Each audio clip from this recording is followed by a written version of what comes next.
so many people, what they do is they live their life on earth trying to make this life their home, trying to make this life the place where they get successful, this life where they get all the things they want, and they completely neglect their soul.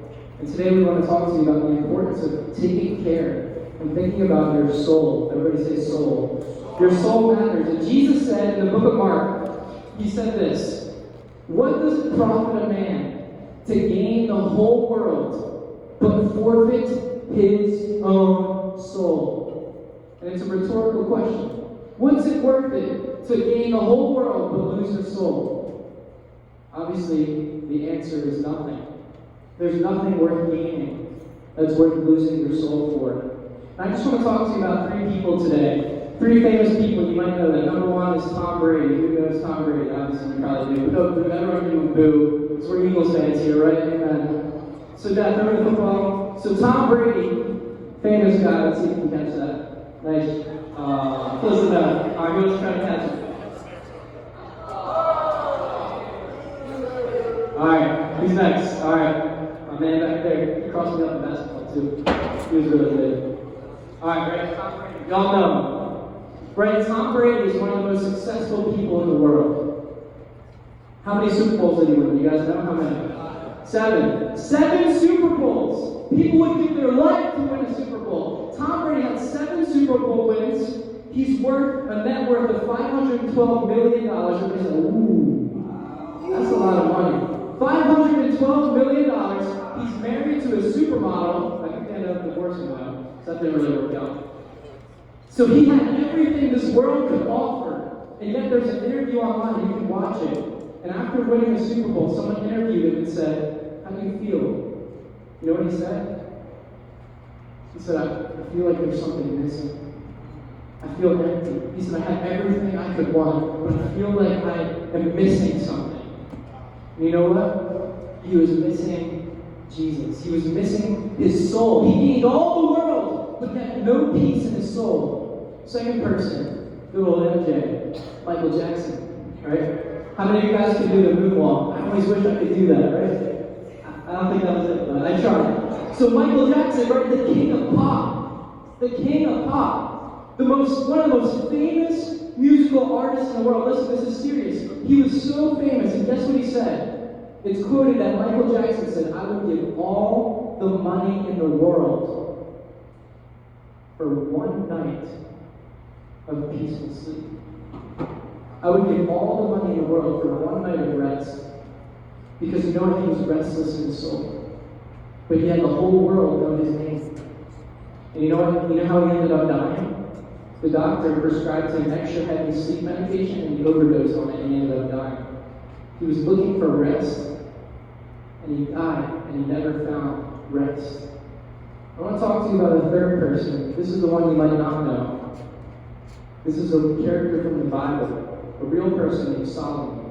Anybody know who Solomon is in the Bible? Right, a little bit? King Solomon was a real person. And he asked God for wisdom. God said, I'll give you anything you want. He prayed and said, I want wisdom. And God said, you know what? You asked for wisdom. I'm going to make you not only the wisest person alive, but the most rich person alive.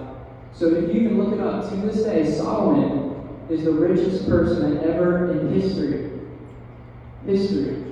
He's worth $700 trillion. And the Bible says, you can throw me that rock. The Bible says that in Solomon's day, he was the king of Israel, the king of Jerusalem, and he said that he was so rich that he blessed the whole city, and it was so rich. It's a true story. It says that silver was as common as rocks in that day.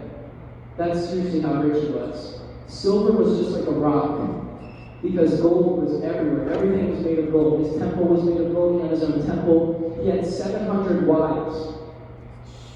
700 wives. And he wasted his life. And he wrote this book in the Bible called Ecclesiastes. And he said this: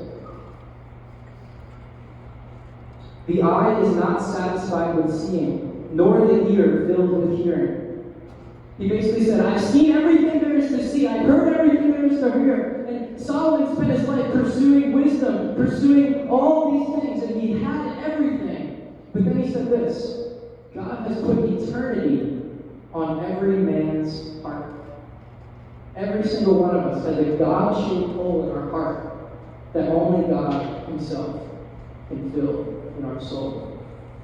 You might feel empty. You might be where I was at Mainland for the first 3 years of Mainland. I knew about God in my head, but I never knew about God in my heart. I lived in emptiness. And you know what? I wanted everyone to like me. I wanted to go to parties. I wanted to be cool. There's nothing wrong with wanting to be liked. But when it comes at the expense of not following God, that's when it costs you. And Solomon said this, "Whatever my eyes desired, I did not keep from them. I kept my heart from no pleasure. For my heart found pleasure in all my toil, and this was my reward for all my toil. Then I considered all my hands had done, and all the toil I expended in doing it. And behold, all was vanity, and a striving after the wind. There was nothing to be gained under the sun." Solomon said, "You know what? I had everything." Guys, he had everything we could ever imagine. He said, "You know what? It's all vanity. It's all empty. It's all empty. It doesn't satisfy." But guess what? At the end of the book, he concluded, and he said this. Also, the reason he said everything is vanity is because we're all going to die one day. So everything we gain on this earth is going to pass away. And he said the most important thing in life is that you fear God and keep His commandments. For this is the whole duty of man. For God will bring into judgment everything we've done.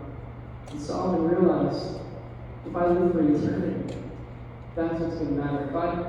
What can a man profit? This is the last thing I want to leave you with, and I'm going to pass it off to my dad.